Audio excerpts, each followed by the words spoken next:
if we can present 40 years of the CCAA in a few short minutes, have a little bit of a look back.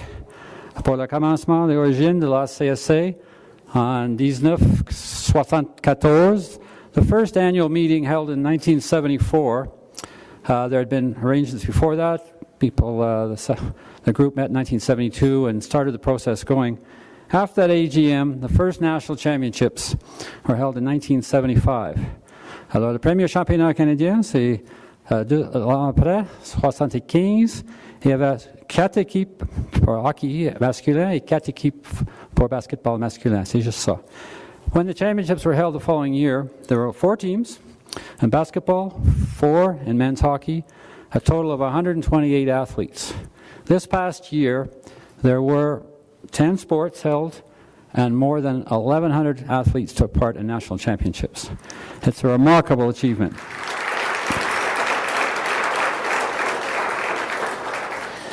Over the years, obviously, the great challenge for the CCAA was the recognition of the organization as an integral part of the Canadian sport community. And it started the very first year, and Sport Canada said, yep, we will give you some money for your meeting, and we'll give you some money to send your teams to national championships. Everybody was pretty happy with that. Et après ça, c'est un grand défi pour ajouter des autres sports. À la fin des 70, on a ajouté volleyball, les deux, ainsi que badminton, immédiatement après. And we started on from there. So now, by the 1980s, we had those 5 sports going. Men's hockey was included. And then it got rather interesting, because I referred at that time to the point that when you won a championship in your province, you got a package in the mail of tickets for your team to go to the national championships. En 1985, ça a changé complètement. Il n'y a pas de billets qui arrivent. En fait, un changement complet parce que Sport Canada dit pas de subvention pour le travail, pour le voyage, déplacement des équipes. 1985 is a memorable moment in our history when there was a meeting held in Ottawa in the spring of 1985, and we all got there, and our sport consultant, Ray Allard, said, we're cutting all of your funding for travel to national championships. That's the first we'd ever heard of it, and you're standing there, and you're like this. And we were on the 25th floor of a hotel, and it was suggested that Ray shouldn't stand too close to the window. Move over there. But I should want to point out, this was one of the most defining moments, I believe, in the history of the CCAA. Because at that meeting, Mal Stelk was president, John Cruikshank was one of our VPs, and in the meeting we had, when that information was announced the next day, Mal said, we are not going to accept this. It's not going to happen. And we're not leaving Ottawa if we don't have a meeting with the sports minister to sort that out. This is Saturday. Monday morning, they met with the sports minister and Abby Hoffman and got most of the money back in a declining process. So what it meant to us, the CCAA would exist. It was not going to quit, and it would fight all the way through. Et après ça, il y avait une grande review, une étude de la CSA par Sport Canada. Ils payent pour tous. Ils font l'arrangement pour une analyse de tous les sports et toute la contribution que l'AC peut faire pour le sport au Canada. But the survey that was done it achieved a lot, but not in terms of what we were going to receive. We wanted recognition. We wanted money from Sport Canada. We wanted to be part of the whole system. Well, it got more complicated, obviously. A couple of years later, men's soccer, then women's soccer were added. And we went through the 90s, and suddenly the money started to drop. Just disappeared completely. And par le 2000, le budget pour le 2000 is zero for la CSA. There was absolutely nothing offered. All administration, everything was gone. And then the next thing happened that I think defined what we are. The whole battle for dollars and cents, Al Furchuk as president at the time, Sandra was heavily involved. He met with political people, pushed buttons here, there, and everywhere else, and money started to dribble back a little bit, and then a little bit more. But in the meantime, we also learned that the colleges and the institutions and the athletic directors of the CCAA were never going to give up. And the point was, sport always finds a way. No team, no college ever said, we're not going to a national championship because of money. The institution supported it, the ADs made their points, we pushed the buttons, and everybody did go, even though the cost was pretty severe. But then, 2006, female apprenticeship program, we received $60,000 in support of that thing. And suddenly there's a feeling something's changing here. And the figure we like to use, a year later, the Sport Canada changed its approach. And now you're going to have 3 years of budgeting process, not just one. And suddenly, Sport Canada offered the CCAA, on top of the $60,000 for that program, $320,000 a year. So we had a bit of fun with that by saying, we just got $1 million over 3 years. So 7 years after having zero, and what it meant that the Sport Canada had recognized the CCAA as an important part of the whole Canadian sports system.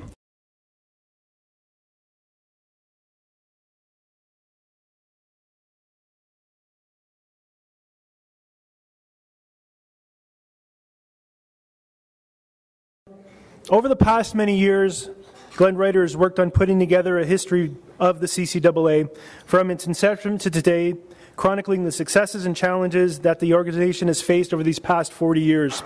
Although he'll argue that it isn't complete, we think it's an amazing portrait of the CCAA, and we're proud to unveil it this evening.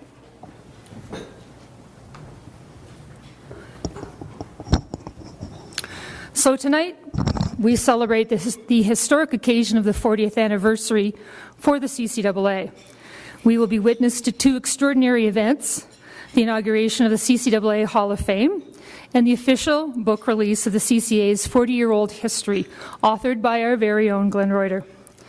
Many of us know Glenn from his days as a football and women's hockey coach, the athletic director for 26 years at John Abbott, and as an integral member of the CCAA, serving on the executive for 33 years in varying capacities, including president.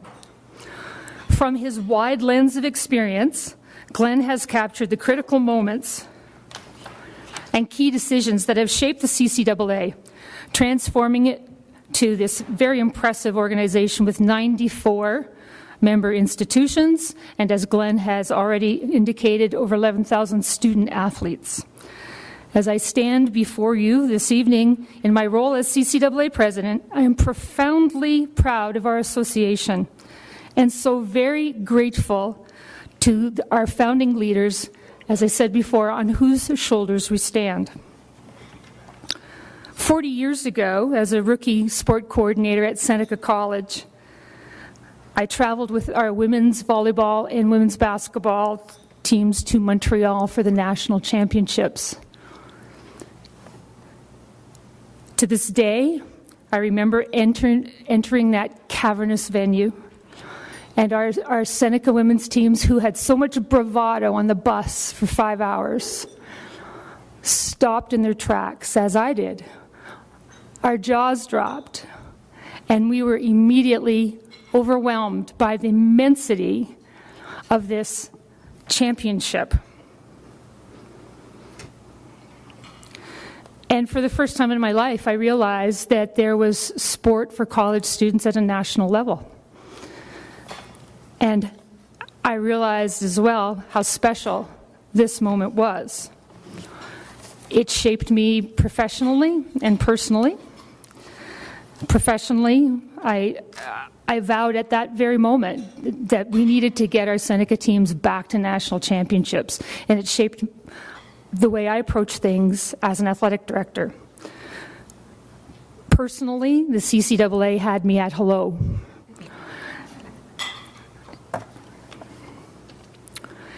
It was at these national championships that I was first introduced to several CCAA leaders from all across Canada. They were formidable leaders. They all seemed 8 feet tall, confident, polished, professional. And it was here that I first met our author, Glenn Ruiter. He was and continues to be charming and gracious and understatedly confident and always in charge.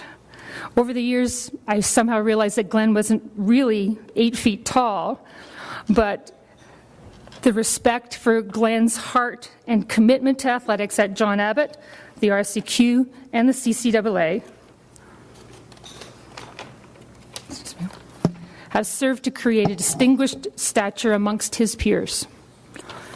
In retirement, Glenn continues to exercise his unofficial role in a capacity we fondly call senator. Still intrigued by the intricacies and complexity of the CCAA, he frequently attends CCAA meetings, usually riding his bicycle, and treating the executive to his famous chocolate chip cookies. He is an invaluable mentor and a treasured colleague. And without further ado, please join me in congratulating Glenn Ruiter, author.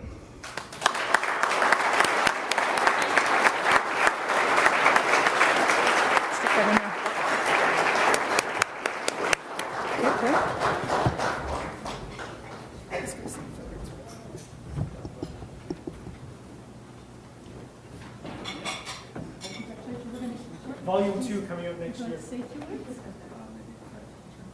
Okay. Do you? I can't imagine.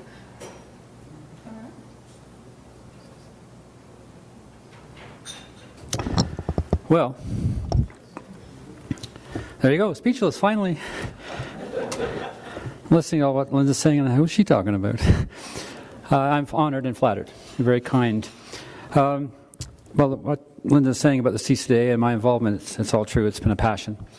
And it reflects in the student athletes. That's what we all care about, and that's been the primary motive. This was actually June Lubinson's fault, because a number of years ago she said, somebody's got to do this. So at that particular moment, I was on the executive without a portfolio. I said, oh, I'll do that. Yeah, right. So it took longer than we thought. I agonized over it, had a lot of fun doing it, leaned heavily on a number of people, and it became ours, not mine. That's the way I feel about it.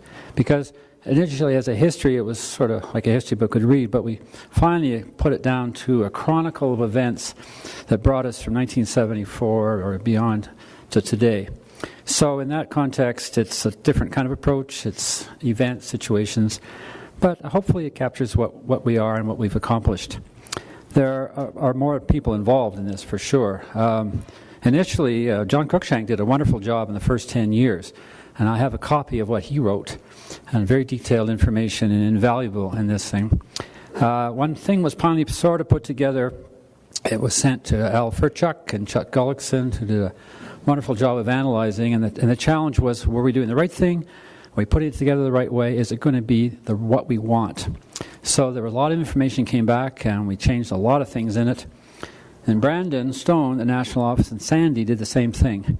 And from separate points of view, a rookie, if you will, and a veteran in the CCAA, they came up with almost identical analysis of what was there and what we should do. So I'm very, very grateful for what they did. Linda Stapleton was involved, Yvonne Becker, and a few other folks along the way, and Stephanie Worley with the editing, which is quite an experience, and I learned a lot in the process. Well, a number of years ago, go back to 1980, I was running the student activities department at John Abbott. And in our system, if a position opens on the same level, you can change. And I said, I want to go to athletics. The director of student services said to me, that's a ridiculous concept. ADs are a dime a dozen. If I had a dime for every... But he was obviously quite wrong. My experience with the CCAA and in athletics, I've had opportunities I could never have realized. I've traveled across the country, been in every province, lots of different colleges, championship events, AGMs, you name it. It goes on the list. I've met people and friends in this room you haven't seen for years, and they remain friends. They invite you to come and visit, and it goes on like that. So for me, it was the most incredible experience of a lifetime. And to be honest, this is simply my way of saying thank you. Thank you.